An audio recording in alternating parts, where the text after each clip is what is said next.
Assalamualaikum dan salam sejahtera. Saya Fidas bin Hassan.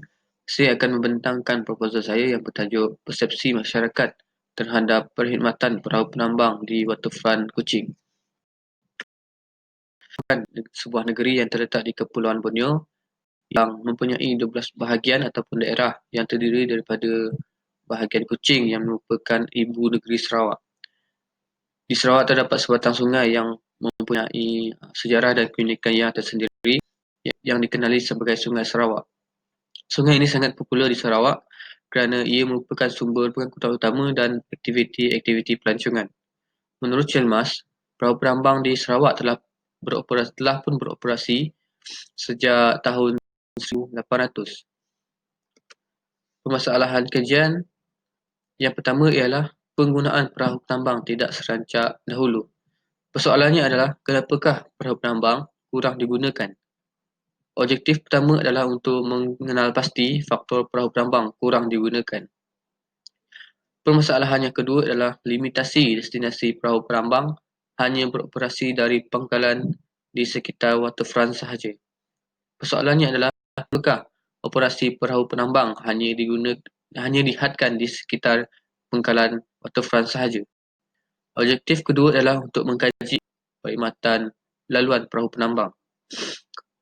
Permasalahan yang ketiga adalah pematuhan keselamatan untuk membawa had bilangan penumpang sering diabaikan oleh pembawa penambang. Persoalannya adalah bagaimanakah cara untuk memastikan bilangan penumpang perahu penambang mengikut jumlah yang telah ditetapkan. Objektif ketiga adalah untuk menganalisis aspek keselamatan yang disediakan oleh pembawa perahu penambang kepada penumpang.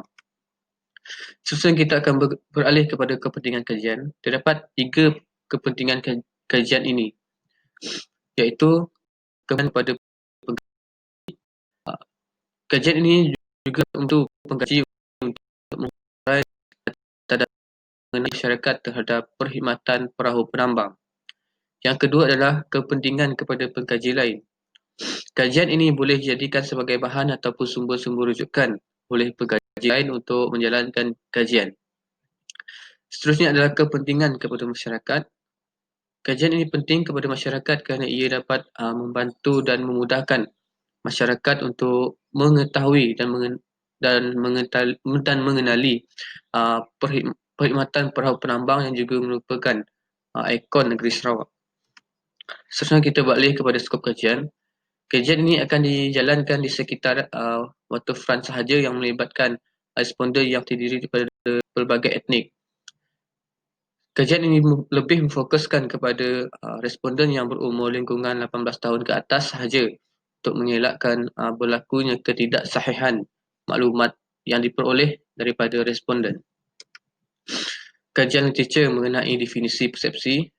Saya mengatakan bahawa persepsi adalah satu proses pemikiran yang berupaya untuk membuat satu gambaran ataupun bayangan oleh individu untuk mengenal pasti sesuatu objek dan sehingga gambaran tersebut pada akhirnya akan dapat dikenal pasti. Menurut Amanda, persepsi diertikan dengan satu proses yang dapat memberikan dan menyampaikan sesuatu makna ataupun maklumat kepada manusia lain untuk memperoleh pengetahuan yang baru. Aditya mengatakan bahawa persepsi adalah satu inti dalam proses komunikasi. Keberkesanan komunikasi bergantung kepada persepsi. Seterusnya kita beralih kepada definisi masyarakat. Dalam jurnal dosensociology.com ada menyatakan bahawa masyarakat merupakan sekelompok ataupun satu kumpulan manusia yang berada dalam satu lingkungan sosial dalam kurun waktu tertentu. Menurut Nasrullah, masyarakat merujuk kepada satu kelompok sosial yang menetap di satu kawasan tertentu dan hidup bersama-sama untuk kepentingan tertentu. Definisi perahu. Indra berpendapat bahawa perahu merupakan sebuah pengangkutan air yang terdiri daripada pelbagai bentuk, ukuran, saiz dan ukiran yang terapung di atas air. Perahu penambang ni, perahu utamanya adalah menjadi kegunaan pelayan untuk menjalankan aktiviti-aktiviti perikanan. Nasir dan Muhammad juga mengatakan bahawa perahu adalah satu perlambangan sesuatu perhubungan yang begitu kuat antara masyarakat maritim dengan masyarakat laut. Kita beralih kepada metodologi kajian. Pengkaji akan menggunakan kaedah kuantitatif yang mana ia memerlukan pengkaji untuk menyediakan borang soal sidik untuk diberikan kepada responden di kawasan kajian. Dekat bentuk kajian. Kajian ini lebih kepada lebih berbentuk deskriptif ataupun kajian kuantitatif, yang mana ia memerlukan pengkaji untuk mencari responden mengikut populasi sesuatu kawasan kajian, iaitu di waterfront Kuching. Seterusnya adalah persimpulan. Menurut Tovila, dalam jurnal beliau mengatakan bahawa persimpulan adalah satu proses yang digunakan dalam analisis statistik, di mana sejumlah pengamatan yang telah ditentukan diambil dari populasi yang paling besar. Dalam menjalankan kajian ini, pengkaji akan menggunakan kaedah persimpulan kebarangkalian dengan responden yang akan dipilih secara rawak di kawasan kajian. Kaedah kuantitatif. Pengkaji akan menyediakan dan akan mengedarkan borang soal sidik kepada responden melalui semuka ataupun secara atas talian. Kaedah kuantitatif ini lebih kepada penggunaan teknik penomboran, yang mana data yang diperoleh akan dipindahkan dalam bentuk graf bar ataupun carta pie. Seterusnya kita akan beralih kepada instrumen kajian. Terdapat beberapa instrumen penting yang akan digunakan pengkaji untuk menyiapkan kajian. Yang pertama adalah komputer riba. Komputer riba adalah satu instrumen yang akan digunakan oleh pengkaji untuk menyimpan maklumat ataupun data-data yang diperoleh daripada internet khususnya. Yang kedua adalah mesin cetak ataupun printer. Pengkaji akan menggunakan mesin cetak untuk mencetak bahan-bahan ataupun sumber-sumber yang telah diperoleh daripada internet untuk memudahkan pengkaji untuk mencari maklumat.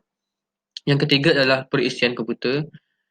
Perisian komputer ini merangkumi penggunaan kepada Microsoft Office, Excel, SPSS dan Google Chrome untuk memudahkan pengkaji untuk menyiapkan kajian. Seterusnya kita beralih kepada kaedah pengumpulan data. Terdapat 3 kaedah pengumpulan data yang akan digunakan oleh pengkaji, iaitu kaedah perpustakaan. Kaedah perpustakaan ini akan pengkaji akan mengunjungi beberapa buah perpustakaan, antaranya adalah Perpustakaan Tun Abdul Rahman Yaakob ataupun Pentari, untuk mencari bahan-bahan ataupun sumber-sumber ilmiah yang berbentuk buku untuk mencari maklumat mengenai tajuk kajian. Yang kedua adalah kaedah internet. Pengkaji juga akan mengakses jurnal-jurnal yang ada di internet. Contohnya dalam laman sesawang Emerald Insight, ResearchGate dan Google Scholar. Yang ketiga ialah kaedah soal sidik. Pengkaji akan menyediakan borang soal sidik untuk diberikan kepada responden di kawasan kajian. Borang soal sidik ini akan dibuat ataupun diolah dalam bahasa Melayu untuk memudahkan responden memahami soalan yang ditujukan dan menjawab soalan-soalan tersebut dengan betul. Itu saja, sekian, terima kasih.